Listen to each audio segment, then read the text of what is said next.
نحمده ونصلي ونسلم على سيدنا ومولانا محمد رسوله النبي الأمين المكين الحنين الكريم الرؤوف الرحيم. أما بعد فأعوذ بالله من الشيطان الرجيم. بسم الله الرحمن الرحيم. قال الله تبارك وتعالى في الكلام المجيد والفرقان الحميد: ولله على الناس حج البيت من استطاع إليه سبيلا ومن كفر فإن الله غني عن العالمين. صدق الله مولانا العظيم. مولاي صل وسلم دائما أبدا على حبيبك خير الخلق كلهم. يا رب بالمصطفى بلغ مقاصدنا واغفر لنا ما مضى يا واسع الكرم. اللہ تبارک و تعالی خالق کائنات کی حمد و ثنا پیارے آقا کریم علیہ الصلوۃ والسلام کی بارگاہ میں عاجزانہ ہدیہ درود و سلام کے بعد تمام احباب کو السلام علیکم ورحمۃ اللہ وبرکاتہ۔ الحمدللہ تعالی اللہ رب العزت کے فضل اور اس کے احسان سے ہفتہ وار اس بابرکت مجلس علم میں، جو کہ اس عنوان سے کی جاتی ہے کہ جس میں زندگیوں کو بدلنے کی نیت اور ارادے کے ساتھ اللہ کے حضور دعا کے ساتھ ہم حاضر ہوتے ہیں کہ رب کائنات ہمیں اپنی زندگیاں بدلنے کا ذوق اور شوق اور ہمت اور توفیق عطا فرمائے۔ آج کی اس نشست میں جس مضمون پر اظہار خیال کرنا چاہتا ہوں وہ حج بیت اللہ کے حوالے سے ہے۔ اللہ تبارک و تعالیٰ نے سورہ آل عمران آیت مبارکہ نمبر 97 میں ارشاد فرمایا: وَلِلَّهِ عَلَى النَّاسِ حِجُّ الْبَيْتِ مَنِ اسْتَطَاعَ إِلَيْهِ سَبِيلًا، اور اللہ کے لیے لوگوں پر اس کے گھر کا حج فرض ہے جو بھی اس تک پہنچنے کی استطاعت، قدرت اور طاقت رکھتا ہے۔ فرمایا کہ وَمَنْ كَفَرَ فَإِنَّ اللَّهَ غَنِيٌّ عَنِ الْعَالَمِينَ، اور جس نے انکار کیا اور جو اس کا منکر ہوا تو بے شک اللہ تبارک و تعالیٰ سب جہانوں سے بے نیاز ہے۔ سامعین دی وقار، اللہ رب العزت کے گھر کا حج کرنا اور وہاں زیارت کے لیے حاضر ہونا، یہ اللہ رب العزت نے ہر اس شخص کے لیے لازم قرار دیا اور فرض فرمایا جو اس کی طاقت اور استطاعت رکھتا ہے، اور ارکان اسلام میں سے ایک اہم رکن ہے۔ اس کی اہمیت اور فضیلت کے حوالے سے آقا کریم علیہ الصلوۃ والسلام نے بے شمار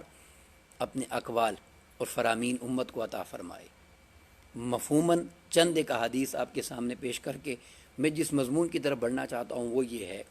کہ حج بیت اللہ میں حج کرتے ہوئے ایک حاجی جو رکن ادا کرتا ہے، جو ارکان ادا کرتا ہے، ان کی اصل کیا ہے، ان کی ابتدا کیا ہے، ان کی بیس کیا ہے، اور وہ ارکان کن واقعات کی یاد دلاتے ہیں۔ بخاری و مسلم کی حدیث اس کا مفہوم ہے۔ آقا علیہ الصلوۃ والسلام نے ارشاد فرمایا: جس شخص نے خالصتاً اللہ کی رضا کے لیے حج کیا اور اس میں کوئی بےہودہ بات نہ کی اور اس نے کوئی گناہ نہ کیا تو وہ اس حالت میں گھر لوٹتا ہے، ایسا ہوتا ہے جیسے اس کی ماں نے اسے آج ہی جنم دیا ہے۔ اس کی ماں نے اسے آج ہی جنم دیا ہے، گویا آج ہی وہ پیدا ہوا ہے۔ بخاری اور مسلم کی متفق علیہ حدیث یہ۔ پھر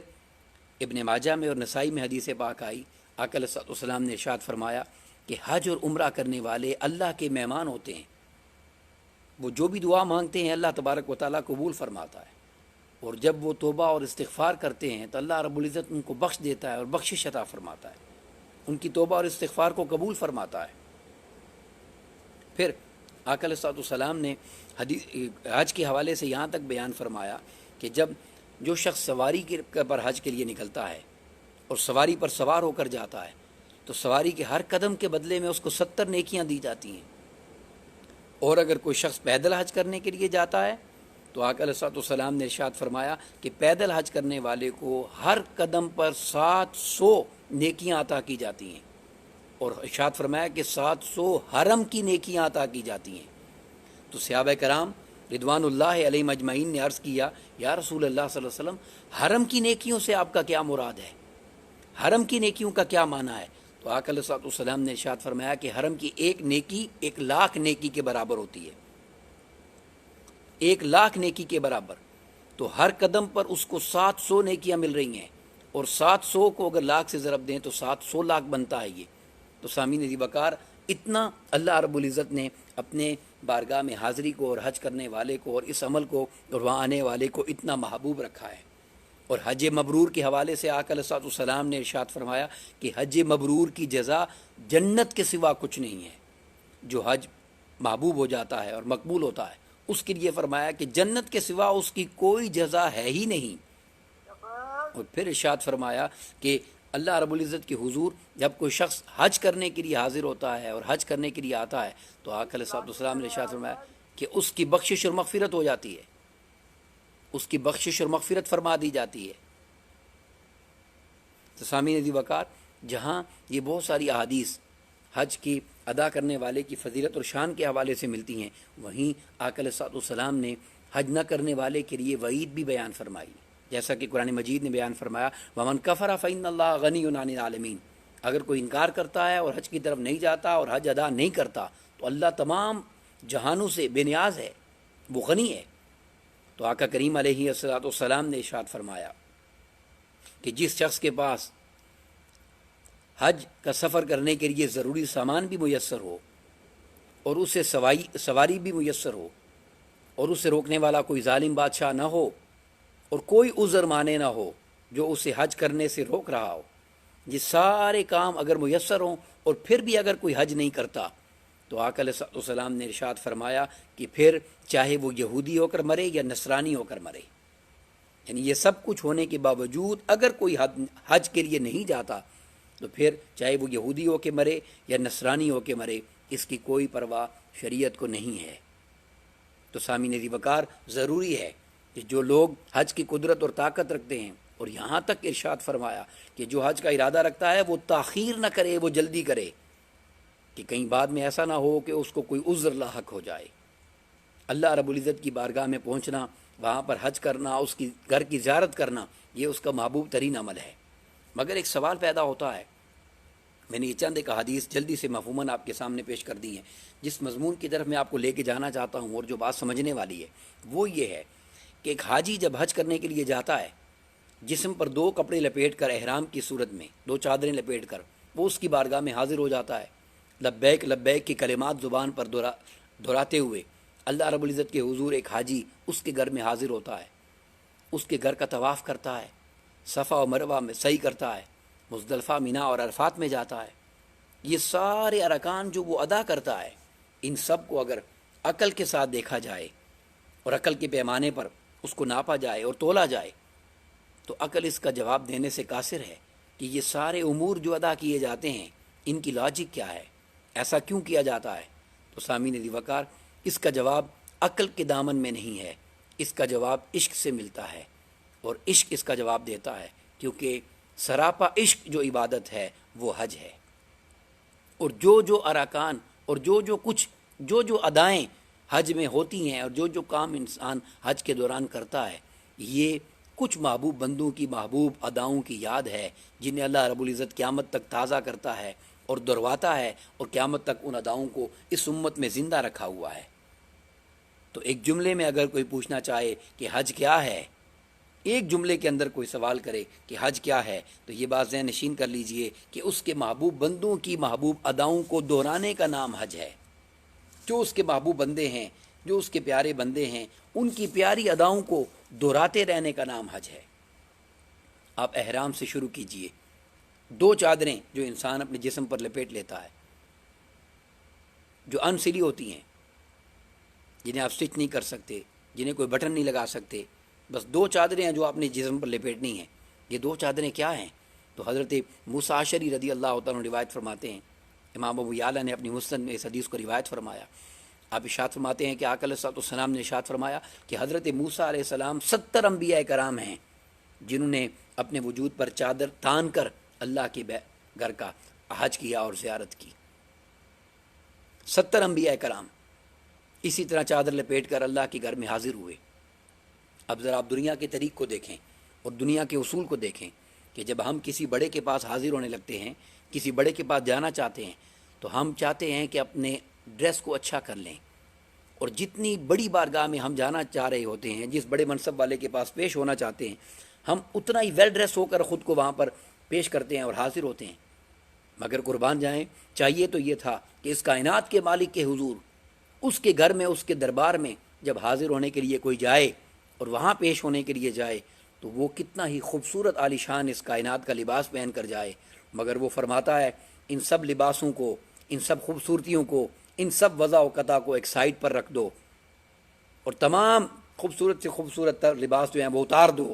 اور میرے گھر میں اگر آنا چاہتے ہو اور چاہتے ہو کہ تمہاری حاضری کو قبول کر لیا جائے تو سن لو، 2 چادریں لپیٹ کر آ جاؤ۔ کیوں؟ اس لیے کہ اس میرے گھر میں میرے محبوب بندے جب حاضر ہوئے تھے تو ان 2 چادروں کو لپیٹ کر حاضر ہوئے تھے۔ میں چاہتا ہوں آج جو بھی آئے وہ انہی کے لباس میں خود کو ملبوس کر کے آئے، تاکہ میں ان کے لباس کی مشابت کے صدقے میں اپنی بارگاہ میں حاضر ہونے والے کی حاضری کو قبول کرتا چلا جاؤں۔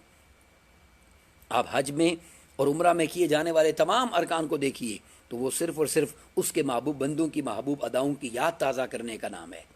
پھر آپ تلبیہ دیکھیں، لبیک لبیک اللہم لبیک لبیک لا شریک لک لبیک ان الحمد والنعمت لک والملک لا شریک لک۔ یہ کلمات جو کہے جاتے ہیں تو لبیک کا معنی تو ہر کوئی جانتا ہے کہ میں اللہ، میرے حاضر ہوں، میں حاضر ہوں، ہے میرے اللہ۔ تو سوال یہ پیدا ہوتا ہے کہ وہاں کون ہے جو ہماری حاضری لگا رہا ہے؟ ہم کس کے حضور، کس کی آواز پر لبیک کہہ رہے ہیں اور اپنی حاضری لگا رہے ہیں؟ تو سامعین وقار، کم و بیش 4000 سال قبل حضرت ابراہیم علیہ السلام نے جب کعبۃ اللہ کو تعمیر فرمایا تو اللہ کے حضور اپنی اس مزدوری کو پیش کیا تو رب کائنات نے ارشاد فرمایا کہ اے ابراہیم، اب لوگوں کو اس گھر کی زیارت اور حج کے لیے بلائیے۔ قرآن مجید اس پر شاہد ہے۔ رب کائنات نے فرمایا وَأَذِّن فِي النَّاسِ بِالْحَجِّ، اے ابراہیم لوگوں کو اس گھر کی زیارت کے لیے آواز دیجئے اور بلائیے تاکہ لوگ اس گھر کی تعمیر کے لیے اس گھر کی زیارت کے لیے آ جائیں۔ تو حضرت ابراہیم علیہ السلام نے اللہ کے حضور کچھ مناجات کی تھیں، کون میری آواز سنے گا، کس تک میری آواز جائے گی؟ میں یہاں پر چند ایک حدیث آپ کو پیش کرنا چاہتا ہوں۔ امام حاکم نے مستدرک میں اس حدیث پاک کو روایت فرمایا، حضرت عبداللہ ابن عباس رضی اللہ عنہ اس کے راوی ہیں کہ جب ابراہیم علیہ السلام نے اللہ کے گھر کو تعمیر کر لیا اور تعمیر مکمل ہو گئی تو اللہ رب العزت نے ان کی طرف وحی فرمائی کہ لوگوں کو بلند آواز سے لوگوں میں حج کا اعلان کیجیے۔ تو راوی بیان کرتے ہیں کہ حضرت ابراہیم علیہ السلام نے فرمایا اے لوگو خبردار، بے شک تمہارے رب نے گھر بنایا ہے اور تمہیں اس کا حج کرنے کا حکم دیتا ہے، لہٰذا آپ کی پکار پر کوئی پتھر نہ تھا، کوئی شجر نہ تھا، کوئی ٹیلا نہ تھا اور کوئی مٹی نہ تھی، غرض کوئی شے ایسی نہ تھی جس نے یہ آواز، جس کو آپ نے آواز نہ دی ہو اور انہوں نے یہ جواب نہ دیا ہو اے اللہ ہم تیری بارگاہ میں حاضر ہیں، ہم تیری بارگاہ میں حاضر ہیں۔ امام حاکم نے مستدرک میں اس کو روایت فرمایا۔ اور دوسری حدیث پاک کے الفاظ کیا ہیں؟ سیدنا ابراہیم علیہ السلام نے جب حضرت ابو ہریرہ رضی اللہ عنہ اس کو روایت فرماتے ہیں، امام ابن ابی شیبہ نے اس کو روایت فرمایا، امام طبری نے اس کو روایت فرمایا، اور اس کو الفاظ یہ ہیں کہ سیدنا ابراہیم علیہ السلام جب بیت اللہ کی تعمیر سے فارغ ہوئے تو اللہ رب العزت نے انہیں اعلان حج کرنے کا حکم دیا۔ بس آپ ایک مینار پر کھڑے ہو گئے اور فرمایا اے لوگو، بے شک تمہارے پروردگار نے تمہارے لیے گھر تعمیر کر دیا ہے، سو تم اس کا حج کرو اور اللہ رب العزت کا پیغام قبول کرو۔ آقا علیہ السلام نے فرمایا کہ مردوں کی پشتوں میں اور عورتوں کی رحموں سے لوگوں نے جواب دیا کہ ہم نے آپ کا پیغام قبول کیا ہے، ہم نے آپ کا پیغام قبول کیا ہے، اور پکارے کہ ہم حاضر ہیں، ہم حاضر ہیں۔ وہ جو اپنی باپوں کی پشت میں تھے، وہ جو اپنی ماؤں کی رحموں میں تھے، انہوں نے بھی کہا اے اللہ تیری بارگاہ میں ہم حاضر ہیں۔ آقا علیہ السلام نے فرمایا آج جو شخص جتنی مرتبہ حج کے لیے آتا ہے وہ انہی میں سے ہوگا جنہوں نے ابراہیم علیہ السلام کی پکار پر لبیک کہا تھا۔ تو سامعین وقار، حضرت ابراہیم علیہ السلام کی اس آواز کو دہرا کر لبیک اللہم لبیک کے کلمات کو اپنی زبان پر دہراتے رہنا اللہ رب العزت نے ہر حاجی کے لیے لازم قرار دے دیا، تاکہ ابراہیم علیہ السلام کی 4000 سال پہلے اس پکار پر ہر کوئی لبیک کہتا ہوا آگے بڑھے اور ابراہیم علیہ السلام کی اس خوبصورت آواز کو دہراتا چلا جائے اور اس آواز کی یاد میں لبیک کہتا چلا جائے۔ جو ابراہیم علیہ السلام کی اس آواز کو یاد کرتا ہے، اس وقت کو یاد کرتا ہے اور لبیک کی کلمات اللہ کے حضور پیش کرتا ہے، اللہ تبارک و تعالیٰ اس کی حاضری کو قبول فرماتا چلا جاتا ہے۔ پھر اس کے بعد ایک حاجی طواف کرتا ہے اور وہ اللہ کے گھر کے گرد 7 چکر کاٹتا ہے۔ اب ان چکروں کی کیا حکمت ہے؟ تو عشق جواب دیتا ہے کہ عاشق کا یہی کام ہے کہ وہ اپنے محبوب کے گھر کے چکر کاٹتا رہتا ہے۔ کسی عاشق سے کسی نے پوچھا تھا کہ تم کیا کاروبار کرتے ہو؟ تو اس کا جواب یہ تھا کہ گردش کوئے یار کرتا ہوں، گردش کوئے یار کرتا ہوں، بس یہی کاروبار کرتا ہوں۔ تو اس گھر کے گرد چکر کاٹنے کا جواب عقل نہیں دیتی، اس گھر کے گرد چکر کاٹنے کا جواب عشق دیتا ہے، عشق اس کا جواب دیتا ہے۔ اور یاد رکھیے کہ 75 کے قریب انبیاء کرام ایسے ہیں جنہوں نے اللہ کے گھر کا حج بھی کیا اور طواف بھی کیا۔ اور تعمیر کعبہ کے بعد جبریل امین نے حضرت ابراہیم علیہ السلام سے خود آ کر یہ فرمایا کہ اللہ کے گھر کے 7 چکر لگائیے. تو یہ 7 چکر لگانا، اپنے محبوب کے گھر کا طواف کرنا اور اس کے گھر کے گرد گھومتے رہنا، یہ عاشق کا کام ہے. پھر اس طواف کے اندر جب انسان طواف کرتا ہے تو اس طواف میں جب پہلے 3 چکر کاٹے جاتے ہیں، ان پہلے 3 چکروں میں رمل کیا جاتا ہے. ان پہلے 3 چکروں میں رمل کیا جاتا ہے کہ اپنے پورے پاؤں کو زمین پر نہیں رکھا جاتا، ایڑیاں اٹھا کر پنجوں پر اچھل کر اور سینہ تان کر ذرا اکڑ کے چلا جاتا ہے. صلح حدیبیہ کے بعد 1 سال بعد جب مسلمان حج بیت اللہ کرنے کے لیے آئے، عجز و انکساری سے سر جھکائے ہوئے اللہ کے گھر کا طواف کر رہے تھے وہ لوگ، تو سامعین دی وقار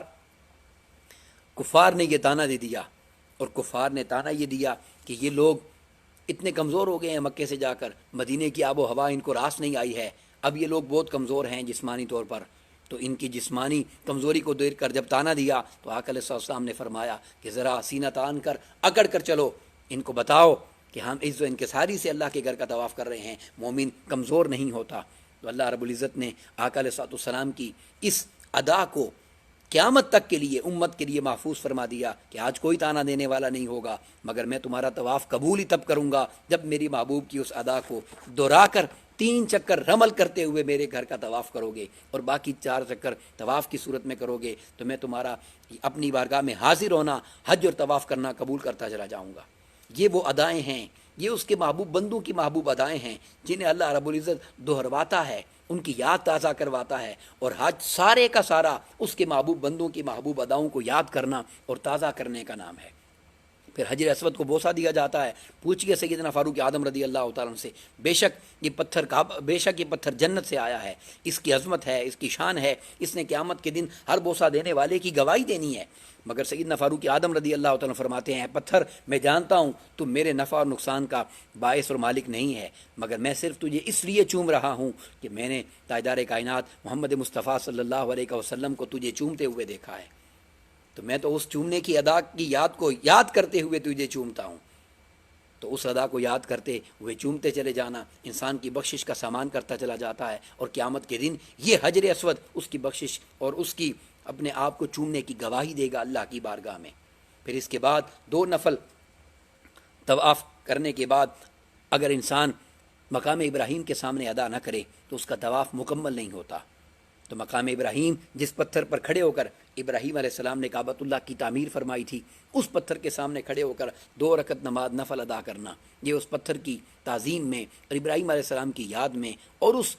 آقا علیہ السلام کے سامنے سیدنا فاروق اعظم کی التجا کو کہ جب آپ نے عرض کیا ہم چاہتے ہیں کہ مقام ابراہیم کو ہم جائے نماز بنا لیں، تو اللہ رب العزت نے آیت کریمہ نازل فرما دی، ہاں واتخذوا من مقام ابراہیم مصلی، اس کے سامنے تم نماز ادا کرو. تو جب تک حاجی اس پتھر کے سامنے آ کر 2 نفل ادا نہیں کرتا، اللہ رب العزت اس کے طواف کو مکمل نہیں فرماتا.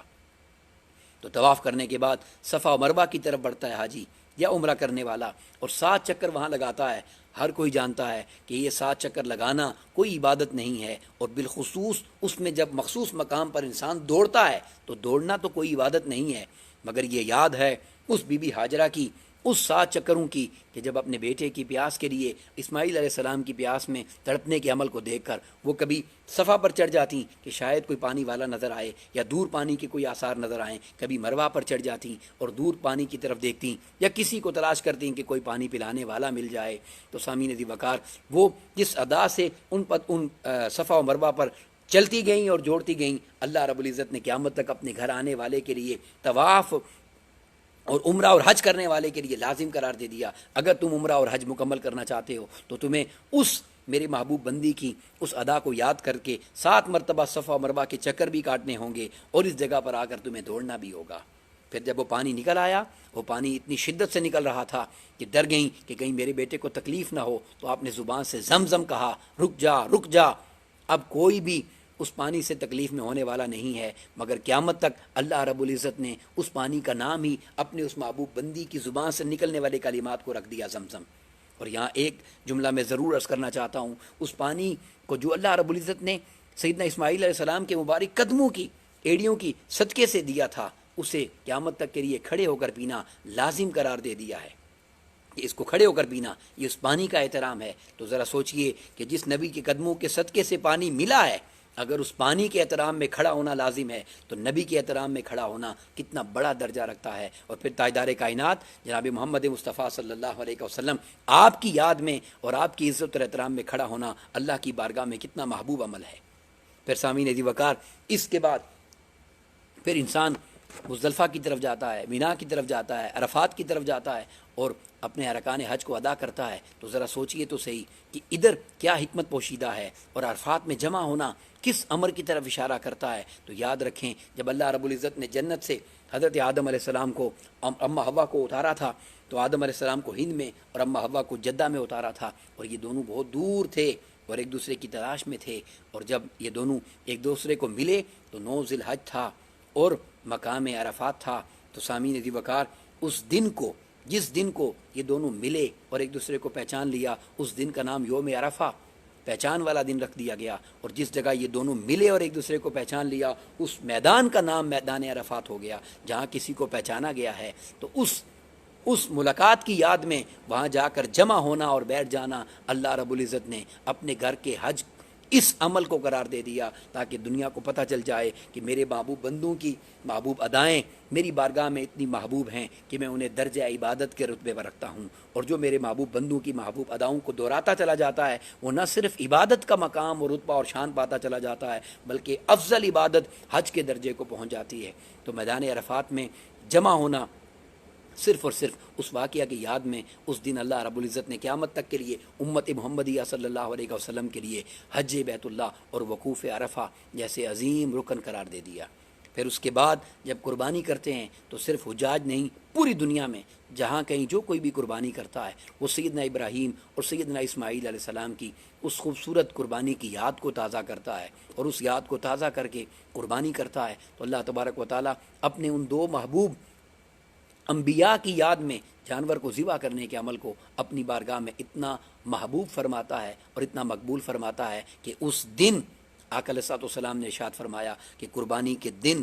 جانور قربانی کرنے کے علاوہ کوئی اور عمل اللہ کی بارگاہ میں محبوب نہیں ہے. اور آقا علیہ السلام نے سیدہ فاطمہ الزہرا سلام اللہ علیہا کو یہ ارشاد فرمایا کہ فاطمہ قریب کھڑی ہو جاؤ، کیونکہ جیسے ہی اس کے خون کا پہلا قطرہ زمین پر جاتا ہے، اللہ رب العزت کی بارگاہ میں تمہاری محبوبیت ہو جاتی ہے اور اللہ رب العزت اسے جنت میں مقام عطا کرتا ہے. اس کے قریب رہو، یہ قیامت کے دن تمہاری گواہی دے گا. تو سامعین عزیز وقار، اللہ رب العزت نے جن احباب کو ہمت اور توفیق دی ہے، وہ اس کے گھر کے حج کی سعادت کو بالکل تاخیر نہ کریں، اور جب بھی موقع میسر ہو اس کی بارگاہ میں حاضری دیں. اور سب احباب، جن احباب کو اللہ رب العزت نے